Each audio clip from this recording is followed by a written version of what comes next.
Hey everybody, it's Dr. Elliott with Elliott Spine and Sport. So the first part of ergonomics that I want to touch on is your chair. We need to invest in a good chair. Ergonomics is key for our back, and the chair is the first thing that supports that. So the first thing I'm going to do is go through a couple parts of the chairs that we want to be able to adjust. The first thing is obviously we want the chair to go up and down. From there, if possible, the chair can, if the back can move forwards or backwards, that is beneficial, and I'll explain why here in a minute. The other thing that's usually fairly comfortable with adjustability is if the chair can go forwards or up or down in the back, kind of that tilting mechanism.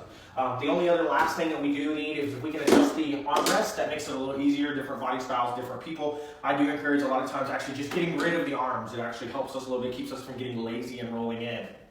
So when we sit in a chair, the first thing you want is you want to make sure that you are far enough back in the chair, okay? So we should be in a nice straight upright position. The lumbar support is there to support your lumbar, not actually force anything. So we want an actual lumbar support. We want it to push back, and our shoulder blades should be against the back of the chair. Our knees need to be at a nice neutral, relaxed 90 degrees, okay? With me, obviously this is too low. I'm a tall guy.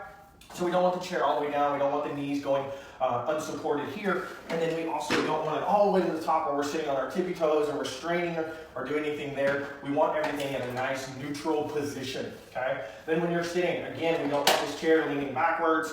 We don't need anything. We get it locked into a nice tight position. And what we want to do is when we're sitting at our desk, it should be, not perfect, but we should be in a nice neutral, relaxed position, okay? Here, our shoulder blades should be against the back of the chair. Our back should be supported, and everything should be on top of our hips. We need our spine to be supported the way it should be. So ears are on top of shoulders, shoulders are on top of hips. That's a perfect alignment in reality, and that's the very best ergonomics for us today. If you have any other questions or anything, just comment below. Other than that, I hope everybody has a great day.